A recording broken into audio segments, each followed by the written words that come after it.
My husband was an experienced diver, cool under pressure, adventurous, and always patient.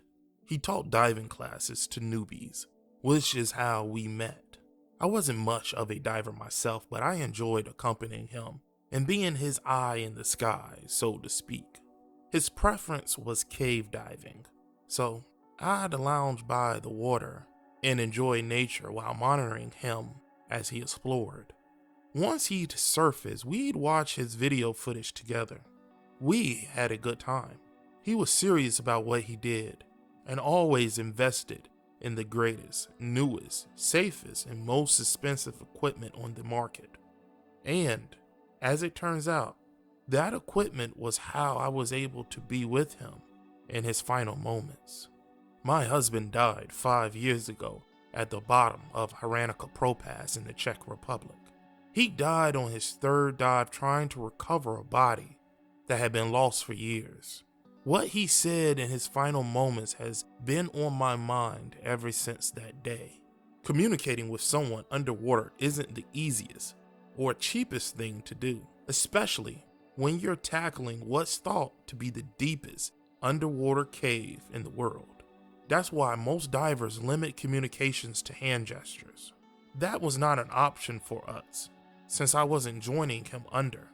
Instead, I monitored his heart rate, and we'd communicate through what you could call a radio, except it transmitted sound waves, not radio waves. The result was similar, though the audio quality wasn't the best, especially at lower depths. Going down, he'd set up a series of relays and amplifiers to make sure our voices reached one another. There's an informal rule among divers that if you see a fellow diver in danger, you try to help them. If you can't save them, or if they're already dead, you try to bring them home. 2 weeks before Walter died, as he was exploring the cave for the first time, my ever calm husband's voice came in through the radio. "There's a body," he said, through buzzing static. I remember feeling a knot of apprehension in my throat. It wasn't fear for Walter per se, though maybe it should have been. There was a reason I never joined him in those caves, and it was my fear of those tight, dark passages and sharp rocks that could easily tear off your equipment. I felt secondhand fear for the trapped diver, knowing he must have died alone, disoriented, and knowing full well he was doomed. That's the thing with diving depths.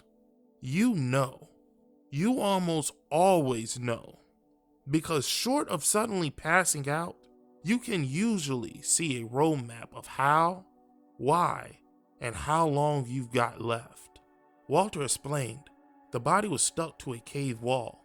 He couldn't see exactly what it was stuck to, but when a push didn't dislodge him, it was clear he wasn't going anywhere.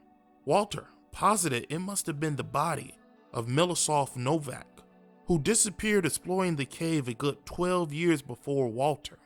He was doubtlessly just bones at that point, but Walter hoped to recover his body all the same. However, he was set to start his long ascent and decompression, so he flagged his location with an orange marker and decided he'll come back later to be safe. Sure enough, a week later, with a lightweight lighting rig and a rope, he plunged back into the water to try and free his fellow diver. Unfortunately, he failed to relocate Miloslav and his marker. Walter ultimately resurfaced unsuccessful. He pored over the map of the cave, convinced he'd missed something, that he had taken a wrong turn.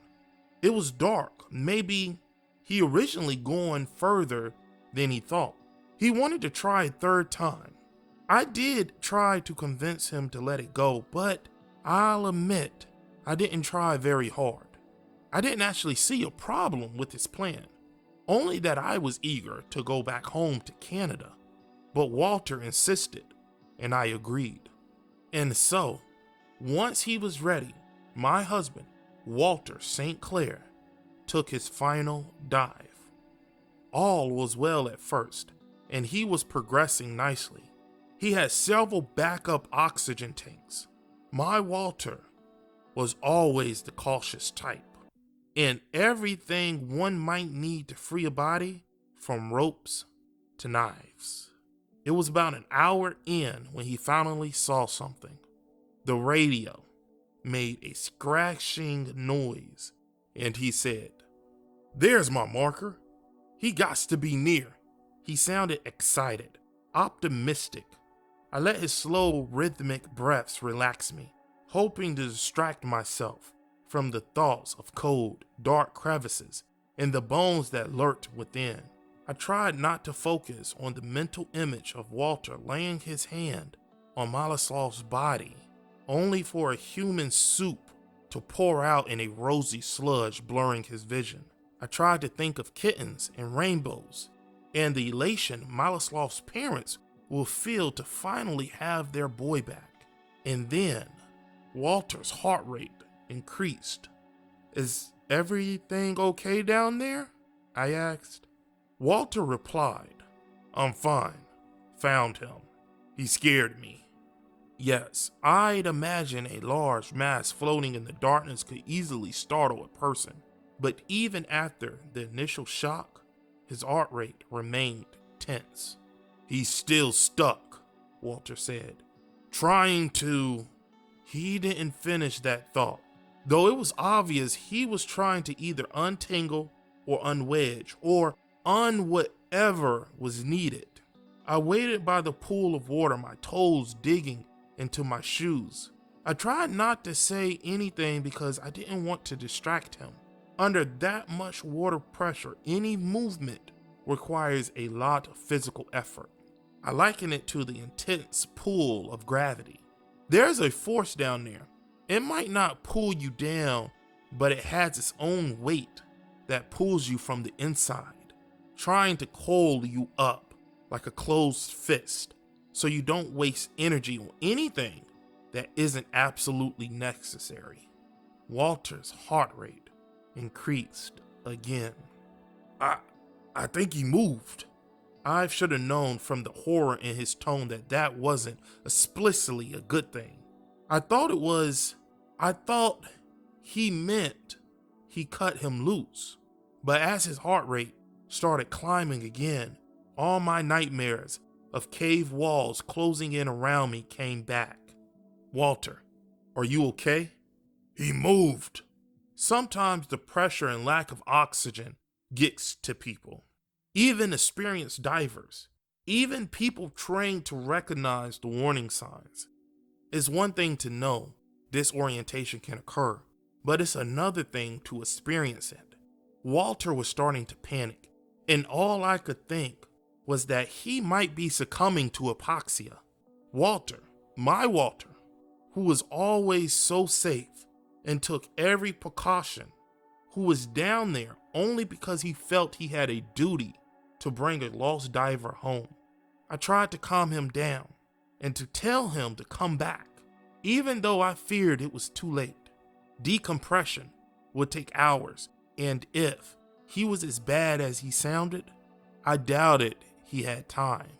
Like I said earlier, you usually know. Walter started screaming amidst of howls and pleas. "Let me go! No! He's got me! Help!" I sobbed as his heart rate spiked even higher. I tried to guide him as best I could.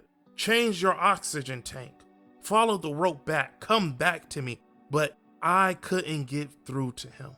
He was too far gone, and so quickly too. And then his heart rate slowed. "Walter?" I asked tearfully. He didn't reply. He was unconscious. His breathing was shallow and irregular. I listened to it, telling him how much I loved him, how proud I was of him. I sang to him.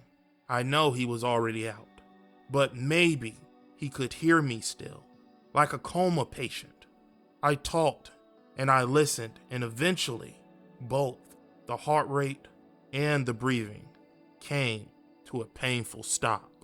I've lived the past 5 years thinking he succumbed to hypoxia and died alone in that deep, dark cave, never to be seen again. I've since given lectures on diving safety, on recognizing early signs of hypoxia in yourself and your fellow divers. I've tried to stress the importance of safety and protocol to people, and I've tried to make them understand that even if you do everything right, the outcome can still lead to tragedy. I didn't want people to be afraid of diving. Walter wouldn't have wanted that. I wanted divers to be more careful. A few days ago, a diver recovered what was left of Walter's body. I was wrong when I thought Moloslav's parents would be grateful and relieved to have their son back.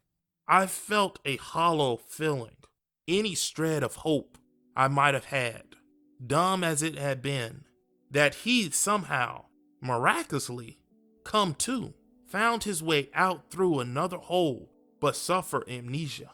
Every what-if scenario that sometimes got me through the night was now wiped off the board. And then I saw the video. His head cam has somehow survived 5 years underwater. The SD card still intact. I debated whether to watch it, but I eventually pulled up the file. Darkness, Walter's hands threading water, cave walls, the orange marker he left, and then his head spun sharply, and I could just barely see the other diver's body floating over him, perhaps jostled by the water current. The angle shifted with Walter's head as he swam closer. There was a long moment of quiet contemplation as he tried to figure out his game plan. I could see him flipping through his tools, looking for something. And that's when the arms, floating limply in his line of sight, suddenly reached out and grabbed him. Hi everyone, it's Creepy Sensei here. Thank you for listening to this interesting creepypasta. The author's links for this story will be posted down below in the description. If you enjoyed this narration or this story, please make sure that you like, comment, subscribe, and also hit the bell notification icon so you don't miss another video. You can also find me on Spotify by searching Creepy Sensei. And again, thank you for listening.